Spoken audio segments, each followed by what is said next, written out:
Hello everyone, welcome to अफसल YouTube channel of HV tutorial. आप सभी स्टूडेंट्स का आपके अपने चैनल पर हार्दिक स्वागत है। इससे पहले मैंने डियर स्टूडेंट्स बात की थी कि हम लोगों ने जो है क्वांटिजेशन ऑफ इलेक्ट्रिक चार्ज के बारे में डिस्कस किया था, और आज जो हमको डिस्कस करना है वह सबसे पहले कंजर्वेशन ऑफ चार्ज के बारे में डिस्कस करना है। देखिए स्टूडेंट्स, मेरी जो क्लास है वो हिंदी मीडियम के साथ इंग्लिश मीडियम की भी बच्चे पढ़ते हैं और साथ में हिंदी मीडियम की भी बच्चे पढ़ते हैं। तो मेरी क्लास का पर्पस ये है कि ज़रूरी नहीं कि हिंदी मीडियम के बच्चे ना पढ़ पाएँ, इंग्लिश मीडियम के ही पढ़ें। इंग्लिश मीडियम के साथ हिंदी मीडियम के भी स्टूडेंट्स पढ़ सकते हैं। और सबसे स्पेशली ये बात है कि हम आगे चलकर आप सभी स्टूडेंट्स को कंपटीशन के लिए सबसे ज़्यादा मोटिव करने वाले हैं। आप सभी की एयरफोर्स, एनडीए, नेवी की क्लासेस आपको इसी चैनल पर मिलेंगी। लगभग यूट्यूब पर नेवी की क्लासेस हो गई या एयरफोर्स की क्लासेस हो गई, सारी क्लासेस तो अवेलेबल है, लेकिन नेवी और एयरफोर्स जैसे कंटेंट अभी आपके चैनल पर उपलब्ध नहीं है।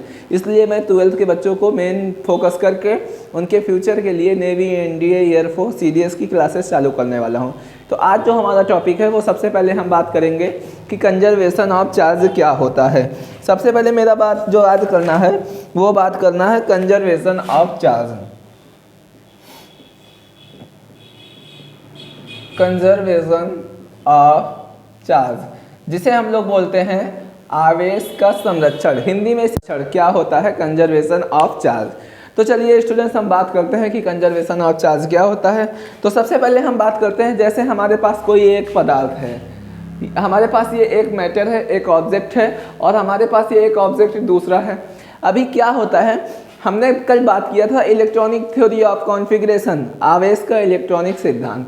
तो इसमें से एक इलेक्ट्रॉन जो है वो निकल कर इसमें चला जाता है, तो इसमें इलेक्ट्रॉन गेन करता है और इसमें इलेक्ट्रॉन जो है वो लॉस करता है। इस बात को मैंने किया था। तो अगर इस पर जितने इलेक्ट्रॉन होते हैं वो इसमें चले गए हैं तो वो इलेक्ट्रॉन ट्रांसफ़र हो रहे हैं, ना कि इलेक्ट्रॉन लॉस हो रहे हैं, है ना। इलेक्ट्रॉन मतलब आवेश जो है, कहने का मतलब ये चार्ज जो है, जैसे पॉजिटिव जो है ये प्लस है, प्रोटॉन ये एक चार्ज है, पॉजिटिव चार्ज है, एंड जो निगेटिव होता है, निगेटिव वो भी एक क्या है, माइनस जो है वो भी एक क्या है, चार्ज है। तो कहने का मतलब ये है कि ऐसा नहीं है कि अगर इसमें से इलेक्ट्रॉन जो है निकल कर इसमें चले जाते हैं तो इलेक्ट्रॉन जो है वो लॉस हो गए हैं, ये नहीं होता है। कहने का मतलब आवेश का ट्रांसफ़र होता है, किसी भी कंडक्टर का जो नेट चार्ज है वो हमेशा क्या होता है, वो हमेशा सेफ रहता है, मीन्स उसे नष्ट नहीं किया जा सकता है। कहने का मतलब the net charge present, the net charge present on an isolated system remains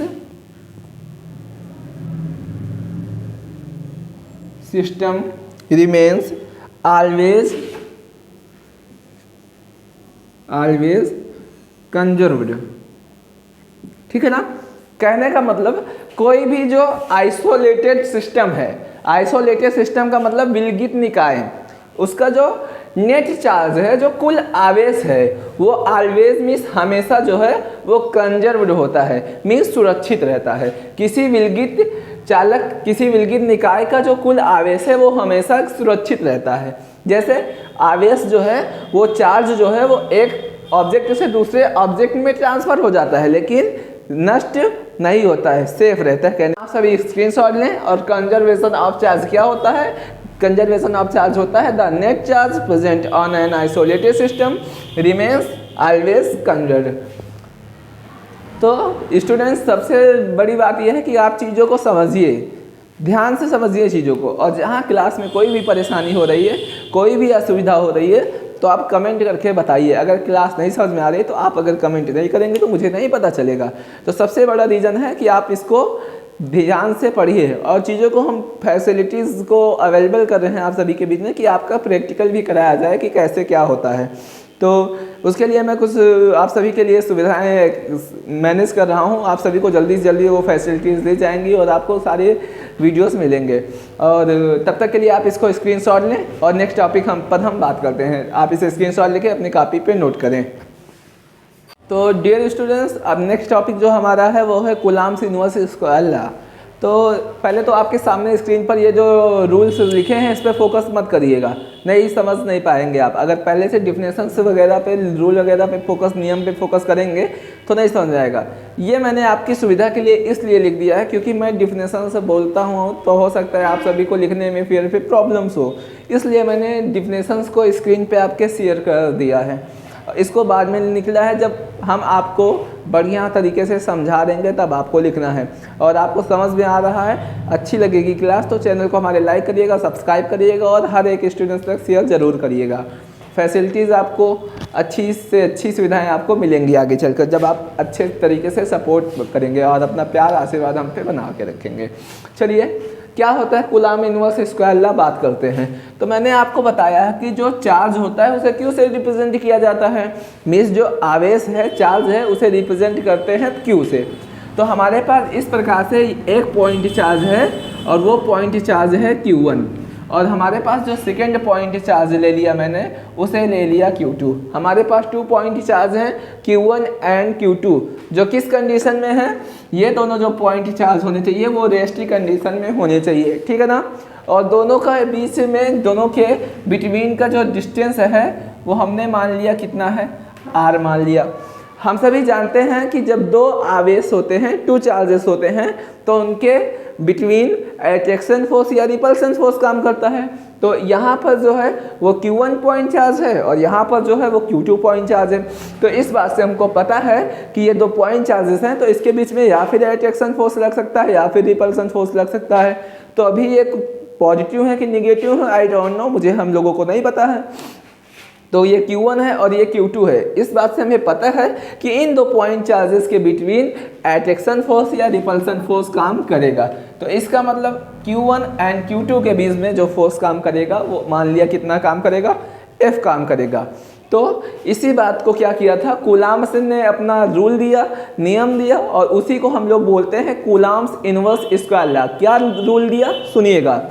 coulomb ने जो रूल बताया कि ये जो इन 2 पॉइंट चार्जेस के बीच में जो फोर्स कार्य करता है, वर्क करता है, मीन्स इन 2 पॉइंट चार्जेस के बीच में जो फोर्स वर्क करता है वो डायरेक्टली प्रोपोर्शनल होता है Q1 एंड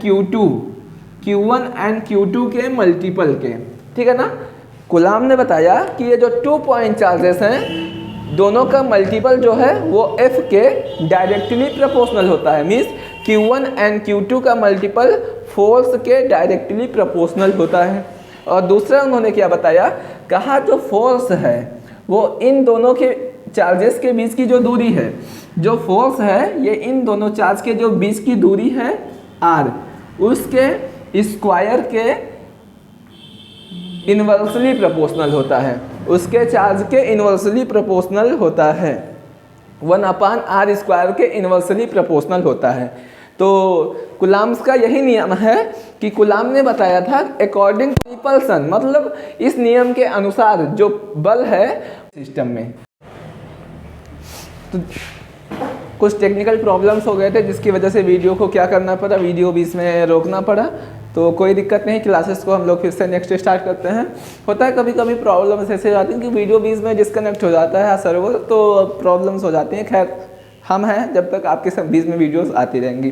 तो जब भी बात करेगा CGS सिस्टम के लिए, किस सिस्टम के लिए, CGS सिस्टम के लिए बात करेगा, तब ये जो K है इसे हम 1 मान लेते हैं। CGS सिस्टम के लिए जो K है उसका वैल्यू को हम लोग कितना मान लेते हैं, 1 मान लेते हैं। तो यहाँ से K का वैल्यू जब 1 हो जाएगा तो F = Q1 Q2/r² के इक्वल हो जाएगा ये।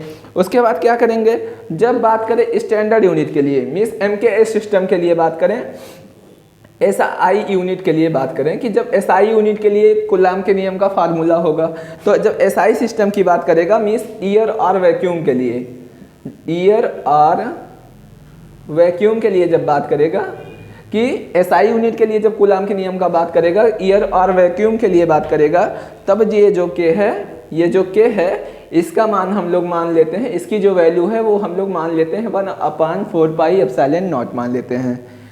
जब एसआई यूनिट के लिए बात करेगा तो ये जो के है इसकी वैल्यू 1/4 पाई एप्सिलॉन नॉट मान लेंगे। अब इसी में ले जाके इस वैल्यू को रख देंगे, फाइंड कर देंगे तो एफ इक्वल टू के स्थान पर कितना रख देंगे 1/4 पाई एप्सिलॉन नॉट रख देंगे एंड Q1 और Q2 अपान आर स्क्वायर। इस प्रकार से ये फार्मूला फाइनल इक्वेशन बनकर तैयार हो जाएगा।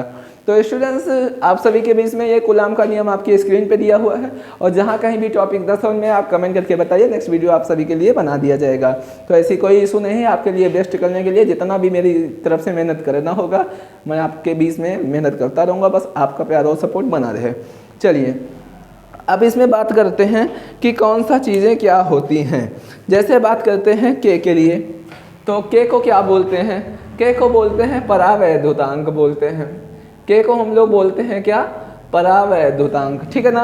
और यहाँ पर ये जो है एप्सिलॉन नॉट, इसे हम लोग बोलते हैं आपेक्षिक विद्युतशीलता, मीन्स परमिटिविटी, परमिटिविटी बोलते हैं इसे, ठीक है। आप लोग बुक्स से वगैरह देख के लिख लीजिएगा, इसे हिंदी में बाकी बोलते हैं आपेक्षिक विद्युतशीलता, ठीक है। और ये जो एप्सिलॉन नॉट है, ये एप्सिलॉन नॉट है, इस एप्सिलॉन नॉट का जो वैल्यू होता है वो 8.85 इंटू 10⁻⁻12 होता है। और एप्सिलॉन नॉट का जो यूनिट होता है वो कूलाम स्क्वायर प्रति न्यूटन मीटर स्क्वायर होता है। ये जो एप्सिलॉन नॉट है इसका यूनिट मीन्स मात्रक जो होता है वो कूलाम स्क्वायर प्रति न्यूटन मीटर स्क्वायर होता है। और एप्सिलॉन नॉट की जो वैल्यू होती है वह 8.85 इंटू 10⁻⁻12 होता है। और ये जो के है इसका, इस पूरे का जो 1/4 पाई एप्सिलॉन नॉट लिखा हुआ है, 1/4 पाई एप्सिलॉन नॉट ये पूरा लिखा हुआ है, इसका जो टोटल वैल्यू होता है वो 9 इंटू 10⁻9 होता है। तो ये आपके सामने फाइनल इक्वेशन है, आप सभी स्क्रीनशॉट लें और हर एक टॉपिक को मेरे साथ में नोट करते चलें। मतलब एक एक स्टेप जब मैं जिस तरीके से आप सभी को स्टडी करवा रहा हूँ तो आप उन एक एक स्टेप्स को क्या करें, बेहतर तरीके से अपने नोट्स पे लिखते चलें। और हम आपको ये विश्वास दिलाते हैं कि आपके कोर्स को छोटी से छोटी चीज़ें जो इन्फॉर्मेशन आपको देंगे, हो सकता है आपको पता भी हो या नहीं पता हो, पता होगा तो अच्छी बात है और नहीं पता है तो उसको हम बताने का पूरा ट्राई करेंगे। और हम इसमें अच्छे से अच्छे जो कंपटीशन में क्वेश्चन बनते हैं आप सभी के बोर्ड पे कराएंगे।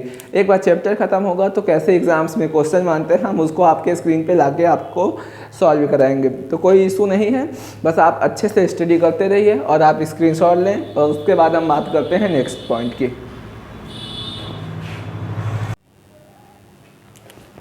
तो नेक्स्ट टॉपिक जो हमारा स्टूडेंट्स है आप सभी का वो यूनिट चार्ज है कि यूनिट चार्ज क्या होता है। और ये टॉपिक हमारा जो है वो बहुत ज़्यादा इंपॉर्टेंट है। आगे चलकर हम एक्सियल पोजीशन के लिए जैसे डेरिवेशन करेंगे, इलेक्ट्रिक डाइपोल के लिए एक्सियल पोजीशन का हम लोग डेरिवेशन वगैरह करेंगे। तो अगर ये टॉपिक आप नहीं पढ़ रहे हैं, इस टॉपिक को छोड़ा तो आपके लिए प्रॉब्लम्स बनने वाली हैं। इसलिए यूनिट चार्ज के बारे में अच्छे से समझ लेना सबसे ज़्यादा इम्पॉर्टेंट है कि यूनिट चार्ज क्या होता है। और इसी यूनिट चार्ज के बेस पर हमारा एक्सियल पोजीशन वगैरह जो है, डेरिवेशन वगैरह आगे चलकर करने का मतलब बिना यूनिट चार्ज के कोई भी चैप्टर बेकार लगेगा। तो आपको इस टॉपिक को अच्छे से पढ़ना है और बिल्कुल भी छोड़ना नहीं है कि ये वेस्ट टॉपिक है। यही हमारे पूरे इलेक्ट्रिसिटी को कवर करने वाला है, ठीक है। इसके बिना मतलब इलेक्ट्रिक फील्ड वगैरह जो है वो बिल्कुल ही बेकार है। तो चलिए बात करते हैं कि यूनिट चार्ज क्या होता है। डिफिनेशन आपकी स्क्रीन पर इसलिए लिख रहे हैं कि आपको लिखने में कोई भी परेशानी ना हो। इसका मतलब ये नहीं कि आप डिफिनेशंस को तुरंत ही अपनी कॉपी पे रिटेन कर लेंगे।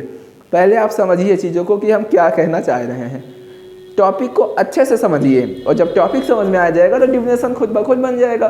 तो क्या मतलब है पहले से लिखने का, चलिए बात करते हैं।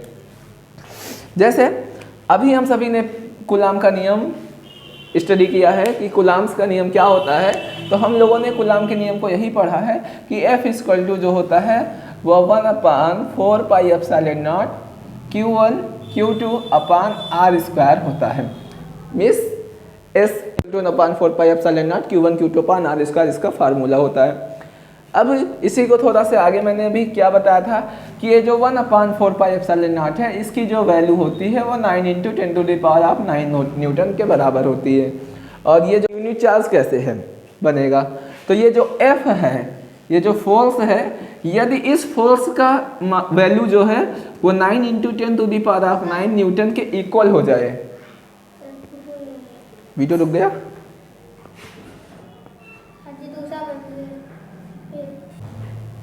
चालू है।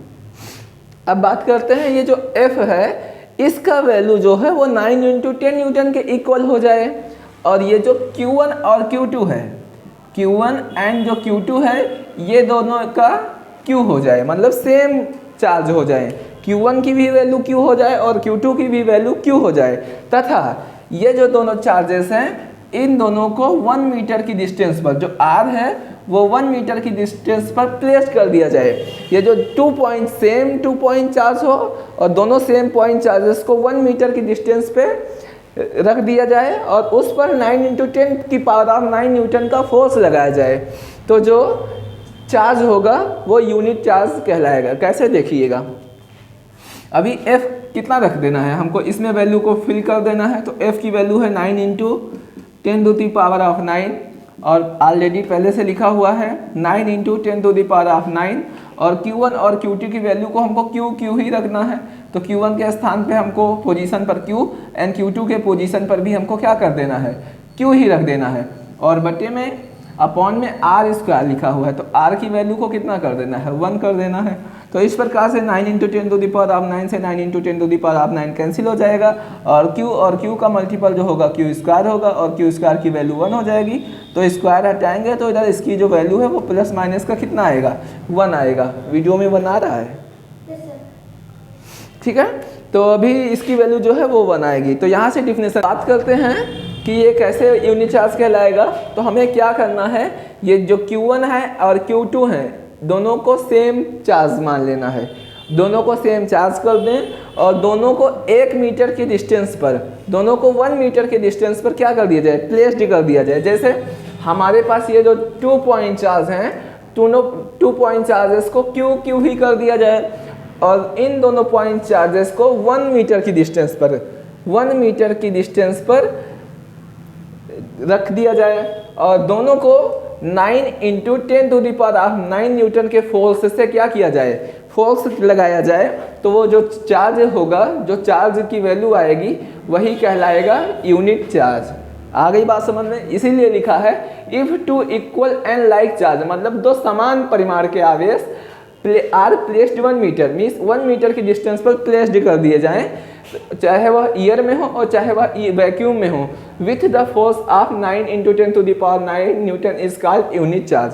मतलब 2 आवेश को 9 × 10⁹ न्यूटन का बल लगाया जाए और 1 मीटर की डिस्टेंस पर प्लेस्ड कर दिया जाए, तो वो जो चार्ज होगा वो यूनिट चार्ज कहलाता है।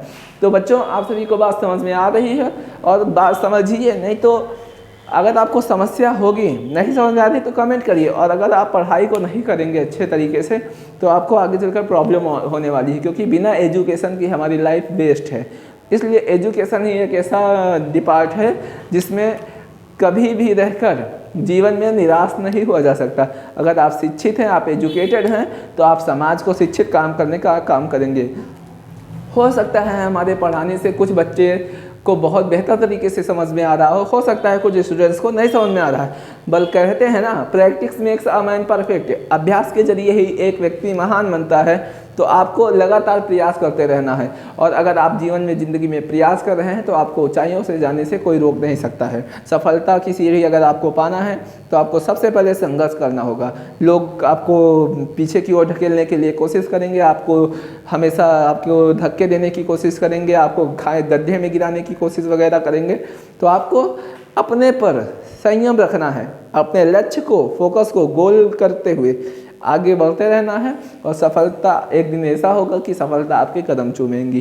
तो सबसे बेहतर तरीके से काम करना है तो दूसरों की बातों को इग्नोर करिए, क्योंकि दूसरे आपको हमेशा गिराने के लिए ही खड़े हैं। दूसरों के सुनोगे तो सुनते रह जाओगे, अपनी करोगे तो जीवन में उड़ते रह जाओगे।